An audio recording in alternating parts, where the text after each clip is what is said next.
한편 정치권은 한덕수 권한대행 출마라는 이 변수에 계속 주목하고 있습니다. 한덕수 권한대행이 여전히 전략적인 모호성, 이렇게 얘기를 하더군요. 이 모호성을 유지하면서 이런 말을 했죠. 이 말이 또 해석을 낳고 있습니다.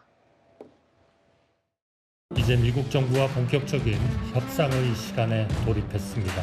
저 또한 그간의 통상 경험을 바탕으로 국무위원들과 함께 저에게 부여된 마지막 소명을 다하겠습니다. 자신이 통상 전문가이고 트럼프와 직접 대화가 가능하고 이 문제를 해결할 수 있는 적임자다.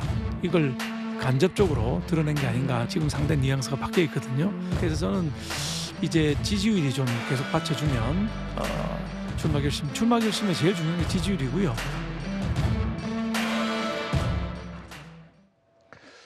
들으신 것처럼 한덕수 권한대행 직접 대선에 출마할지 여부에 대해서 이렇다 할 명확한 답을 계속 안 내놓고 있습니다. 한덕수 이 대행 대망론을 두고 국민의힘 안팎에서는 여러 가지 분석과 전망이 나오는데요. 지도부가 직접 나서서 선을 그었습니다. 특정인을 옹립하는 일도 누구의 불이익을 주는 일도 없을 것입니다. 자신들에게 유리한 환경을 조성할 목적으로 또는 자신의 행동을 정당화할 목적으로 터무니없는 음모론을 제기하는 경우까지 있었습니다. 공정한 경선 질서를 흔들고 당의 화합을 해치는 발언에 대해서는 결코 좌시하지 않고 엄중히 책임을 물을 것입니다. 한덕수 권한대행은 국민의힘 경선에 출마하지 않습니다. 그러므로 추가적인 출마설 언급은 국민의힘 경선 흥행은 물론 권한대행으로서의 중요 업무 수행에도 도움이 되지 않으리라고 생각됩니다. 근데 권성동 원내대표가 처음에 저 한덕수 출마론 띄웠던 사람이잖아요. 근데 이제 와서 또 조심하자고 얘기하네요. 빨리 성급히 마무리하는 것 같습니다. 아무래도 그런 경우 같은 경우에는 출마를 할 거면 국민의힘 경선에 참여를 해야 한다는 이야기를 처음에 하신 것으로 보이는데요.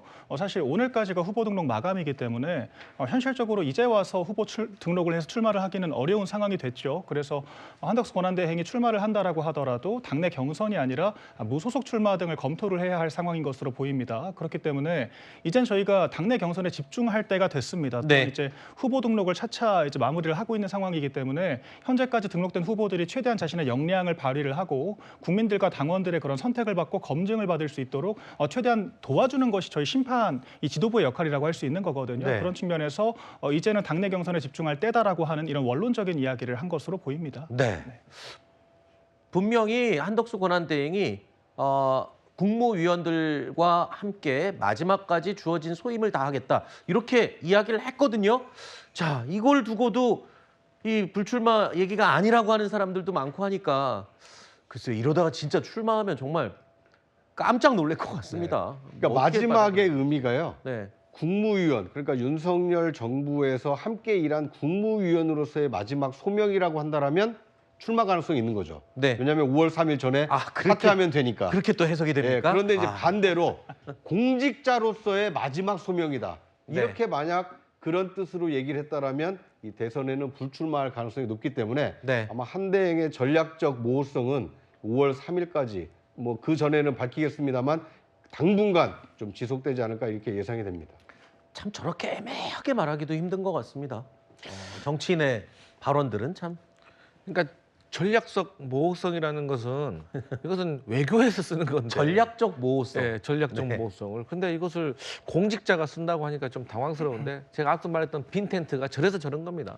국민의힘 경선에 참여했던 분들이 만약에 한덕수 권한대행이 무소속으로 보수 단일화 후보가 되면 같이 텐트를 짚고 있겠습니까? 알겠습니다. 텐트는 비었는지 한번 보자고요.